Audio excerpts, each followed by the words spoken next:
తెలంగాణ ప్రభుత్వానికి ఈ విషయం అంకితం చేస్తా. ఇప్పుడు నేను మాట్లాడాల్సిన విషయం, మీరు తెలుసుకోవాల్సిన విషయం ఏంటంటే సుమారు 4000 కోట్లు 3900 కోట్లు ఇప్పటిదాకా ఎవరైతే ఈ బ్రీవరేజెస్ ఉంటాయో తెలంగాణలో వాటికి రాష్ట్ర ప్రభుత్వం అప్పు ఉందంట, ఇంక ఇయ్యాలట, అన్పేడ్ డ్యూస్ అట. ఇది ఇప్పటిదాకా దీని మీద చర్చ ఏదైతే జరిగిందో, ఆర్ మన బీర్ బాటిల్ ఆర్ మన సీసాల బాటిల్ ఏదైతే రేట్ ఉందో అది ఫైనాన్షియల్ ఇయర్ 19లో డిసైడ్ చేసిందట. ఇప్పటిదాకా అంటే రేట్లు పెంచలేదట. ఈ రేట్లు పెంచకపోయేసరికి ఈ బ్రీవరేజెస్ మీద చాలా ఒత్తిడి పడ్డదట. బీర్ ఇండస్ట్రీ బాడీ BAI ఏమని మాట్లాడుతుందంటే, ఈ రేట్లు పెరగకపోవడం వల్ల మా కాస్ట్ ఆఫ్ ప్రొడక్షన్ కి అండ్ సెల్లింగ్ ప్రైస్ కి బాగా డిఫరెన్స్ వచ్చేసి పర్ కార్టూనో పర్ ఏదో అంటారు వాళ్ళు 100 బీర్లకో దేనికో కార్టూన్కో మాకు లాస్ 100 రూపీస్ లాస్ అవుతుంది పర్ కార్టూనో పర్ మ్యానుఫ్యాక్చరింగ్ ఏదో మాట్లాడుతున్నారు వాళ్ళు. ఇది ఆగస్ట్ 2024లో దీని మీద ఒక చర్చ జరిగింది. చర్చ జరిగిన తర్వాత ఏమన్నా ముంగట పడ్డదానంటే కాంగ్రెస్ ప్రభుత్వం కదా, ఇల్లు వెనకనే పడతారా లేకపోతే ఆడనే పెడతారా? దీంట్లో ముంగటనైతే ఎవడు పడనీయలే. సుమారు ఇప్పుడు గుర్తొచ్చింది 100 రూపాయలు పర్ కేస్ బీర్ లాస్ అవుతుందట. ఇది లాస్ అయిన తర్వాత సుమారు ఫిబ్రవరి నుంచి ఆగస్టు 2024 వరకు కంప్లీట్ గా ఏవైతే సప్లైస్ చేసినాయో దానికి 3900 కోట్ల రూపాయలు తెలంగాణ ప్రభుత్వం నుంచి ఈ బ్రీవరేజెస్ కి డ్యూస్ ఉన్నాయట. సో యునైటెడ్ బ్రీవరేజెస్ ఏమన్నదంటే ఈ కంప్లీట్ గా ఇప్పుడు ఏదైతే లాస్ ఉన్నదో దాన్ని మేము బేర్ చేసే కెపాసిటీలో లేము, అండ్ మోర్ ఓవర్ మీరు కూడా బిల్లులు టైం కి క్లియర్ చేస్తలేరు, అండ్ మోర్ ఓవర్ నాకు when I compare it with cost of production and to that matter నేను ఏదైతే అమ్ముతున్నానో ఈ కాస్ట్ ఆఫ్ ప్రొడక్షన్ కి ప్లస్ సెల్లింగ్ ప్రైస్ కి నాకు పరబడతలేదు. నాకు పరబడకపోతే నేను ఎట్లా దీన్ని అమ్ముతా, నాకు గిట్టుబాటు లేదు, నేను ఎత్తేస్తా తెలంగాణలకి కింగ్ ఫిషర్ బీర్ ని. ఇక యునైటెడ్ బ్రీవరేజెస్ ఏవైతే కాల్స్ ఈ హైన్కెన్ ఎక్సెట్రా ఉన్నాయో ఇవన్నీ రావు. అయితే ఇప్పుడు నేను ఏమడుగుతున్నా అని చెప్పి మాట్లాడితే, దానికంటే ముందు కరెంట్ క్రైసిస్ ఏంది అని చెప్పి మాట్లాడితే, ఇప్పటిదాకా యునైటెడ్ బ్రీవరేజెస్ లిమిటెడ్ ఏమైతుందో అది కంప్లీట్ గా సప్లైస్ ఆపేసింది. ఎందుకు అనంటే యునైటెడ్ బ్రీవరేజెస్ కే 658 కోట్ల రూపాయలు ప్రభుత్వం ఇవ్వాలట. యునైటెడ్ బ్రీవరేజెస్ ఏమని అడిగిందంటే బీర్ ప్రైసులు మీరు 33% పెంచండి అని చెప్పి కోరిందట. 33% మేమెట్లా చేస్తామని చెప్పి జూపల్లి కృష్ణారావు ఎవరైతే ఎక్సైజ్ మినిస్టర్ ఉన్నారో ఆయన ఏమని మాట్లాడిండట, మీది మోనోపలి 69% మార్కెట్ షేర్ ఉంది కదా అని చెప్పి మీరు మూతబరి చెలాస్తాలా ప్రభుత్వం మీద? అంటే సామాన్యుడు తాగుడే తప్పని అనుకుంటే ఇంకా దాని మీద మీరు 33% పెంచమంటారా? అంటే ఇవాళ 150 రూపాయలకు వచ్చే బీరు రేపు 250 రూపాయలు అవుతుంది. సామాన్యుడు బీర్ ఎట్లా తాగాలా అని చెప్పి ఈ బర్డన్ ప్రభుత్వాల మీద ఎట్లేస్తారు అని చెప్పి చెప్పిండు. దాని తర్వాత ఆయన ఏమంటాడంటే, జూపల్లి కృష్ణారావు గారు మాట్లాడుకుంటే ఏమని అంటారంటే, సుమారు కాంగ్రెస్ ప్రభుత్వం వచ్చిన తర్వాత 1131 crores యునైటెడ్ బ్రీవరేజెస్ లిమిటెడ్ కి మేము ఇప్పటిదాకా కాంగ్రెస్ ప్రభుత్వం 1131 crores చెల్లించినాము. ఇంకా సుమారు ఒక 658 కోట్లు యునైటెడ్ బ్రీవరేజెస్ కి మేము ఇవ్వాలా అని చెప్పిండు. ఇప్పుడు టోటల్ గా అందరు బ్రీవరేజెస్ తీసుకుంటే 3900 కోట్లు అంటే సుమారు 4000 కోట్లు ఉన్నాయి అని చెప్పి చెప్తారు. అయితే తెలంగాణ లిక్కర్ క్రైసిస్ మనం తీసుకున్నాం అనుకొని చూసి మనం మాట్లాడితే ఇవాళ తెలుసుకోవాల్సిన విషయం ఒకటి ఉన్నది ఫ్రెండ్స్. ఏంది తెలుసా? ఆధారాలతోనే చిత్రగుప్తు కాబట్టి ఇవాళ సుమారు మనకు $466 million అప్పు ఇంకా ప్రభుత్వాలు ఈ బ్రీవరేజెస్ కంపెనీకి ఇవ్వాల. తెలంగాణలో మందు క్రైసిస్ జరుగుతున్నదా, హ్యాపీ అవర్ పోతున్నదా గ్లోబల్ బ్రాండ్స్కి అని అంటే గ్లోబల్ బ్రాండ్స్కి ఈ తెలంగాణ ఇడిచిపెట్టి పోతుందా అని అంటే చెప్పలేము ఇక. అయితే టైమ్స్ ఆఫ్ ఇండియా వచ్చిన కథనం మీ ముంగడికి తీసుకొచ్చిన ఫ్రెండ్స్, January 10, 2025కి తీసుకొచ్చిన కథనం ఏంటంటే, ట్యాక్సులల్లా కేవలం బీర్ రేట్లు పెంచనీకనే 33% పెంచితే సామాన్యుడు ఎట్లా దాగుతాడు అని మాట్లాడిన జూపల్లి కృష్ణారావు గారికి నా సూటి ప్రశ్నలు ఏంటంటే, తెలంగాణలో ఇప్పటిదాకా మనం ఆలోచిస్తే highest costliest beer or to that matter ట్యాక్సులు ఏవైతున్నాయో అవి తెలంగాణలో ఎక్కువ ఉన్నాయి. నేను మాట్లాడతలేను రయ్య, టైమ్స్ ఆఫ్ ఇండియాలో వచ్చినాయి. High on taxes, Telangana costliest in India. ఇది టైమ్స్ ఆఫ్ ఇండియాలో వచ్చి. ఇంకొకటి మందుబాబులో మీరు తెలుసుకోవాల్సింది ఏంటంటే, మీరు చీర్చు కొట్టేటప్పుడు మీరు 100 రూపాయలకి ఇట్లా ఒక బీరు కొన్నా లేకపోతే ఆల్కహాల్ కొన్నా అందులో నుంచి 70% ప్రభుత్వానికి మీరు ట్యాక్స్ రూపంలో కడుతున్నారు. ఎంత? 70%. 100 రూపాయల బాటిల్ కొంటే అందులో 70% గవర్నమెంట్ కి ట్యాక్సే కడుతున్నారు. దీని ద్వారా గవర్నమెంట్ కి 54,000 కోట్ల 54,583 కోట్ల ఆదాయం వచ్చింది ఈ 70% ట్యాక్స్ తోని.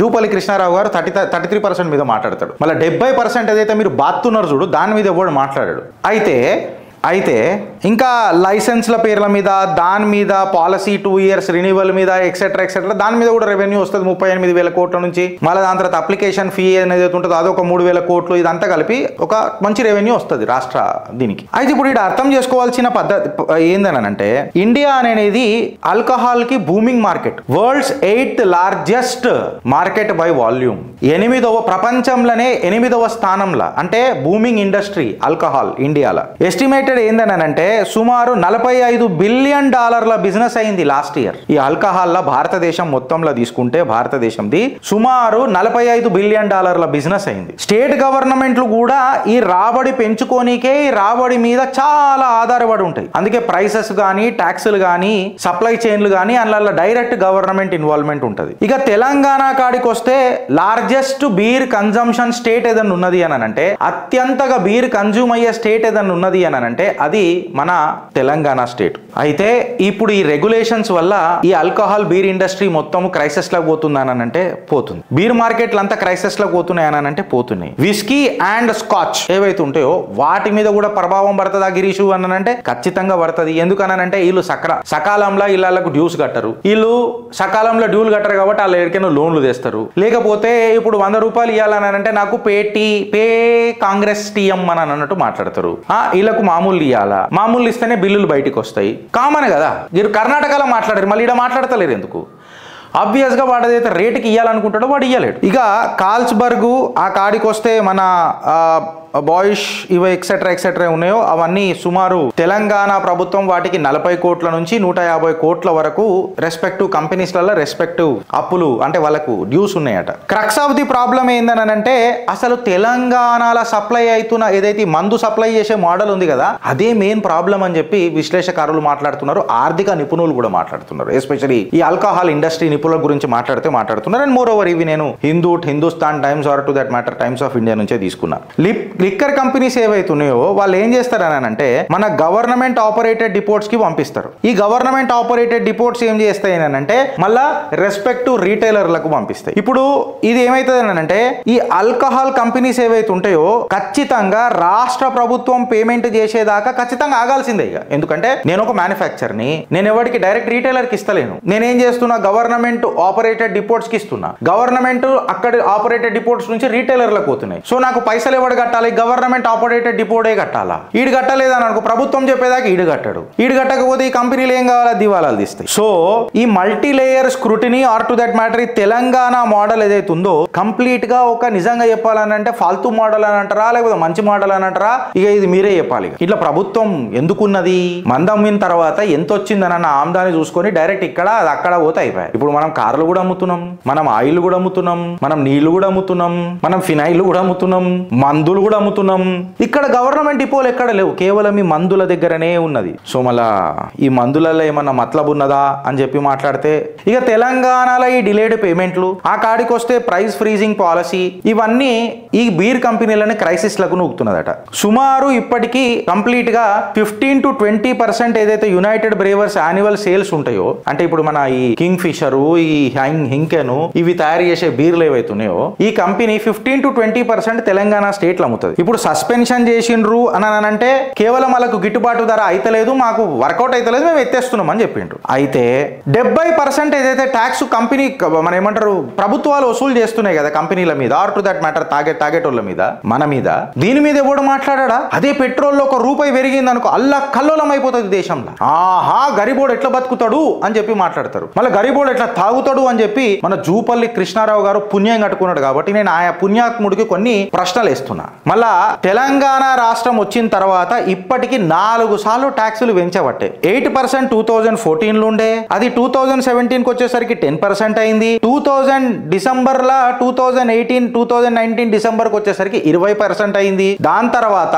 COVID-19 సెస్ అని చెప్పి సుమారు 22% నూకినరు. 22% కోవిడ్ సెస్ అని చెప్పి నూకిరు తెలంగాణ ప్రభుత్వం. వేరే రాష్ట్రాలు అన్ని తర్వాత ఎత్తేసినాయి. కాకపోతే ఏదో ఒక రూపంగా ఇంకా తెలంగాణలో ఇది నడుస్తున్నదా లేదా ఇప్పుడు తాగుబోతుల సంఘానికి అధ్యక్షుడిగా ఎవరు మాట్లాడుతున్నారు? జూపల్లి కృష్ణారావు మాట్లాడతారా, లేకపోతే ఆ బీర్లు తయారు చేసే కంపెనీ మాట్లాడుతుందా, లేకపోతే అలా యూనియన్లు మాట్లాడతాయా అన్నది ఒక పెద్ద ప్రశ్న. వాళ్ళు 33% ప్రైస్ ఇంక్రీజ్ చేద్దామని అంటే నువ్వు 70% ట్యాక్స్ గురించి అయితే మాట్లాడు. నువ్వు చేసేది సంసారం అవుతుంది, వాళ్ళు మాట్లాడేది మాత్రం వ్యభిచారం అవుతుంది. నీ వల్ల కరప్షన్ కే ఆస్కారం ఉన్నది. ఆడవల్ల ఎవడికో కొడుకు ఉద్యోగం వస్తున్నది. అది బీర్ ఫ్యాక్టరీ ఉండని ఏదన్నా ఉండని, ఎవడో వాళ్ళ ఒక కార్మికుడు పనిచేస్తున్నాడు, నా తెలంగాణ పౌరుడు, ఆడు ఉద్యోగం అని ఇస్తున్నాడు. ఆ ఉద్యోగంలో ఆడు ఖచ్చితంగా ఆడు డిమాండ్ చేస్తున్నాడు అంటే దాంట్లో కొంచెం న్యాయం ఉన్నది. నీ దగ్గర ఏం న్యాయం ఉన్నది నువ్వు నాకు చెప్పు. తెలంగాణలో రాబడి పెంచుకునే కార్యక్రమం నువ్వు ఏమన్నా చేసినావా అని అంటే చేయలే. Excise duty on liquor in Telangana, మీకు డేటా పెడతా ఫ్రెండ్స్ చూడుండ్రి. Excise duty on liquor in Telangana ranges from 70% to 120%. అదే ఫారిన్ లిక్కర్ తీసుకొని మీరు చూస్తే 150% ఉన్నది. Total tax on foreign liquor ఎంత వరకు పోతుంది అని అంటే టోటల్ ట్యాక్స్ కన్సాలిడేట్ చేసి చూస్తే 220% నుంచి 250% వరకు పోతుంది మన తెలంగాణలో. Highest in the country, highest in the country. State government maximum revenue ఏడికైనా వస్తుంది అని అంటే ఈ లిక్కర్ సేల్స్ నుంచి వస్తుంది. మళ్ళా రెవెన్యూ మార్జిన్ రీటైలర్లు లేదు అని చెప్తున్నారు.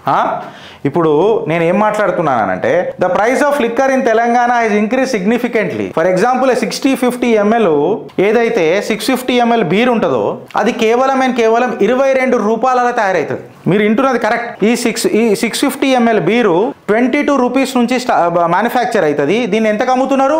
140, 160, కొన్ని జాగాలలో 220 కూడా అమ్ముతున్నారు. మళ్ళీ ఎంత ట్యాక్స్ వేసి కుర్చీ మడత పెట్టి జూపల్లి కృష్ణారావు గారు ఎవరి దగ్గరికి తీసుకుపోతున్నారు ఈ పైసా అంతా అని అంటే జూపల్లి కృష్ణారావు గారు ఏం చెప్తారు? ఇప్పుడు నేను ఏం అడుగుతున్నానంటే తాగుబోతుల సంఘం అధ్యక్షుల లెక్క మాట్లాడమంటే కూడా మాట్లాడతా. ఇప్పుడు నేను తాగే బీరి మీద తూ హోతాకోనే జూపల్లి కృష్ణారావు అండ్ రేవంత్ రెడ్డి, నేను మిమ్మల్ని అడుగుతున్నా. నాకు కింగ్ ఫిషర్ తాగాలంటే నేను తాగుతారా నాయన?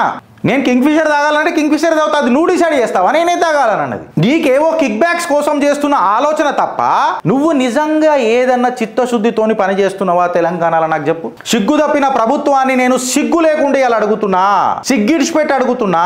ఇంకా ఎంత బచ్చలనైతారు అని చెప్తున్నా. జూపల్లి కృష్ణారావు గారు ఈ సూటి ప్రశ్నలు మీకే. Who are you to decide then what should I drinker అనేది? తెలంగాణలో యునైటెడ్ మేము కింగ్ ఫిషర్ ని బ్యాన్ చేస్తున్నాం అని అంటే నువ్వు ఎవడివి? నువ్వు నాకు చెప్పినావని మేనిఫెస్టోలో నేను కింగ్ ఫిషర్ బంద్ చేస్తాను. ఇలా తాగుబోతుల సంఘం అధ్యక్షుడు లెక్క గిరీష్ దారమని మాట్లాడుతున్నా అంటే ఎస్ మాట్లాడతారు. చెప్పు ఇప్పుడు తాగుడే తప్పురా భయ్. ఫస్ట్ ఆఫ్ ఆల్ నీకు జమ్ము ఉంటే ప్రయోజకులను చేయాలంటే కంప్లీట్ నా మద్య నిషేధం పెట్టి ప్రయోజకులను చేయి తెలంగాణ ప్రజలను. 70% ట్యాక్స్ దొబ్బి 33% అటు పెంచమంటే మనం పెంచుదామా అని చెప్పి ఈడ నీతి సూక్తులు వాళ్ళకు ఫిలాసఫీలు జూపల్లి కృష్ణారావు గారు. ఈడ ఎంత పెద్ద కుంభకోణం నడుస్తుందో మాకు అందరికీ తెలుసు. ఇంకో విషయం తెలుసో తెలియదు, జూపల్లి కృష్ణారావు గారికి అర్థమవుతుంది, రాష్ట్ర ముఖ్యమంత్రికి అర్థమవుతుంది. ఇప్పుడు నేను చెప్పే మాట అందరికా ఖబరేనా సార్, అందరికీ లోగోంకు పత్తా చల్తా. Now let please listen to this. ఒక పెద్ద వ్యాపారవేత్త వచ్చి వీళ్ళిద్దరితో మాట్లాడుతారు. ఏమనని? మేము ఈ ఇండస్ట్రీలో దిగాలనుకుంటున్నాం అంటే ఇంట్లో మీరు దిగకండి సార్, ఇంట్లో దిగితే ఎట్లా సార్? అరే మీరు దిగకండి సార్. యాదైందా సార్? ఎవరు దిగుతానన్నారు? పేర్లు చెప్పమంటారా? టైం వచ్చినప్పుడు అది కూడా చెప్తా. చిట్టా పదిలంగా ఉంటుంది, పక్కడబందీగా ఉంటుంది చిత్రగుప్తుడి దగ్గర. డిస్కషన్ అయింది కదా సార్. అవి వెనకటికేమో చీప్ లిక్కర్ గురించి వచ్చుడు వీళ్ళ మీద ఆరోపణలు జరిగినాయి కాంగ్రెస్ మీద. ఒకసారి ఆలోచించుర్రి. చీప్ లిక్కర్ మీద జరిగింది మొత్తం. అఫీషియల్స్ నాకు తెలియకుండా చేసిండ్రు. అట్లెట్లా చేస్తారు? అరే మీకు చిత్తశుద్ధి ఉంటే 70%ని 7% చేయి, 7% చేసి వాళ్ళకి వెంచు. మీరు కూడా ఏం కావాలో కిక్ బ్యాక్స్ తీసుకోర్రి. సింపుల్గా 3,900 కోట్ల మీద వాళ్ళు డ్యూస్ పెట్టుకొని కూర్చున్నారు అని అంటే వీళ్ళు ఎంత సంపాదనకు దిగిరు ఫ్రెండ్స్? సంపాదనకు ఎట్లా దిగిరంటావు గిరీష్? గంభీరమైన ఆరోపణలు చేస్తున్నావు. ఎస్, మీ ఆధారాలకు మీ అనుమానాలకు ఆధారాలు ముంగట పెడతా చూడండి. కమర్షియల్ ట్యాక్స్ డిపార్ట్మెంట్ 528 కోట్ల VAT evasion on non duty paid liquor తెలంగాణలో ఏమైంది? 528 కోట్ల తెలంగాణలో హైయెస్ట్ వ్యాట్ మనదే. అందులో 528 కోట్లు. ఇది ఎప్పటి డేటా? మార్చ్ 27, 2024 ఉన్నది అనుకుంటా. ఎస్, మార్చ్ 27, 2024 డేటా ప్రకారము, ఇది వచ్చిన డేటా ప్రకారము సుమారు 528 కోట్లు ట్యాక్స్ ఎవేట్ చేసేసారు వ్యాట్ రూపంలో. తెలంగాణ స్టేట్ బ్రీవరేజెస్ కార్పొరేషన్ లిమిటెడ్ ఏదైతే ఉన్నదో ఇప్పుడు చాలా గంభీరమైన ఆరోపణలు ఎదుర్కోవాల్సి వస్తుంది చిత్రగుప్తు ద్వారా అండ్ పబ్లిక్ ద్వారా. ఇప్పుడు ఎందుకో చెప్తాను. 2 డిస్టిలరీ మీద ఆడిట్లు జరిగినాయి ఫ్రెండ్స్. కమర్షియల్ ట్యాక్స్ వచ్చి ఆడిట్ చేసి ఏమేం చేసిందంటే value added tax evasion on account of non duty paid liquor మీద చేస్తే సుమారు ఎంత బయటపడ్డది అవకతవకలు 528.75 కోట్ల రూపాయలు పడ్డాయి. దాని తర్వాత ఏమైందనంటే వీళ్ళు వేరియేషన్స్ అబ్జర్వ్ చేసిరు. ఎక్కడెక్కడ అనంటే వ్యాట్ కలెక్షన్స్, ఏవైతే లిక్కర్ అమ్మినందుకు వ్యాట్ కలెక్షన్స్, ఎక్సైజ్ డ్యూటీ కలెక్షన్స్ని చేస్తే వేరియేషన్స్ వచ్చినాయి. వ్యాట్ కలెక్షన్స్లలా ఎక్సైజ్ డ్యూటీ కలెక్షన్స్లలా వేరియేషన్స్ వచ్చినాయి. ఇప్పుడు నార్మల్గా మనం ఏం చేస్తాం, అసెసీ ఏం చేస్తానంటే tax liability of the total sales month తీసుకుంటాము. ఒక మంత్లో టోటల్ సేల్స్ ఏమైతే జరిగినాయో అవి తీసుకుంటాము. దానికి మనము సబ్సిక్వెంట్ రిటర్న్స్ ఫైల్ చేస్తాం ఆ మంత్లో, అంతే కదా. అయితే ఈ ప్రాక్టీసు ఆయిల్ మార్కెటింగ్ కంపెనీలకు కరెక్ట్గానే ఉన్నది. వేరే దందా చేసిన ఆడ పాయింట్ ఆఫ్ సేల్ ఎంత అయింది ప్లస్ ఆ రిటర్న్ ఎంత ఫైల్ చేసింది ఇది అంతరకు ఉన్నది. ఇది కేవలం తెలంగాణ స్టేట్ బ్రీవరేజెస్ కార్పొరేషన్ లిమిటెడ్కి ఈ సవరణలు ఎందుకు ఇచ్చిర్రు? డాట్స్ కనెక్ట్ చేయర్రి కుంభకోణాలది. బీఆర్ఎస్ నుంచి కాంగ్రెస్ దాకా ఏం మారలే. పావులా పార్టీలు, ఇవన్నీ పావులా పార్టీలు 75% సేమ్ టు సేమ్ నడుపుతున్నారు. నువ్వు మంత్ ఆన్ మంత్ సబ్సిక్వెంట్గా నువ్వు తీసుకొచ్చిన దాని మీద కంప్లీట్గా నడిపిస్తావు కదా, నువ్వు చేస్తావు కదా. ఆల్ ఆఫ్ ది సడన్ ఎందుకు ఆపేయాల్సి వచ్చింది? తెలంగాణ స్టేట్ బ్రీవరేజెస్ కార్పొరేషన్ లిమిటెడ్కి ఇది ఎందుకు సవరణ ఇస్తారు? దానికి ఎందుకు స్పెషల్ పవర్స్ ఇస్తారు? దీని మీద ఎవరు చెప్పాడు. ఇప్పుడు ఎక్సైజ్ డ్యూటీ అనేది వాల్యూమ్ మీద వేస్తాం ఫ్రెండ్. వ్యాట్ అనేది సింపుల్గా మన సేల్ మీద వేస్తాం. వ్యాట్ ఇంక్రీజ్ అయింది అనుకో, ఖచ్చితంగా నీ ప్రైస్ కూడా ఇంక్రీజ్ అవుతుంది. కాకపోతే నేనేమంటున్నానంటే వ్యాట్ రెవెన్యూ అనేది గంతే ఉన్నది, ఎక్సైజ్ డ్యూటీ పెరుగుతా పోతున్నది. సారీ ఎక్సైజ్ డ్యూటీ ఎక్కువ ఉండాలా, వ్యాట్ డైరెక్ట్ ఉంటుంది కాబట్టి వ్యాట్ ఎక్కువ ఉండాలా, పర్ సేల్ ఉంటుంది కాబట్టి correct. VAT revenue excise duty కంటే తక్కువ ఉంటున్నది. నువ్వు టోటల్ వాల్యూమ్ మీద చేస్తావు, ఇది పర్ సేల్ మీద చేస్తావు. ఎట్లుంటుంది దీని మీద? ఇప్పుడు మనకు జూపల్లి కృష్ణారావు గారు సమాధానం చెప్తారా? లేకపోతే గౌరవనీయులు అనుముల రేవంత్ రెడ్డి గారు దీని మీద సమాధానం చెప్తారా? చెప్పరు.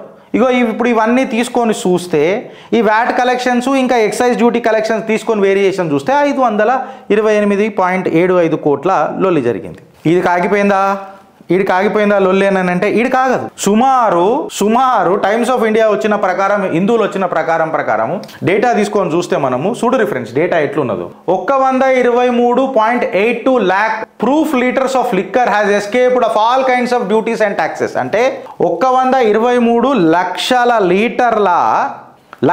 లీటర్ల లిక్కర్ ఏదైతే ఉన్నదో అది ఏ ట్యాక్స్ కట్టకుండా, ఏ డ్యూటీ కట్టకుండా గాయబ్. గాయబ్ ఎక్కడ పోయిందో ఓడికి తెలియదు. ఇది కేవలం 2 డిస్టిలరీలను ఆడిట్ చేస్తేనే ఇంత పడ్డది. ఇక మిగతా అన్నిటి మొత్తం ఆడిట్ చేసుకుంటూ కూర్చుంటే ఏమవుతుంది అన్నది ఒకసారి మీరు ఆలోచించుకోరు. దాని తర్వాత ఒక గ్లేరింగ్ గ్యాప్ కనబడ్డది.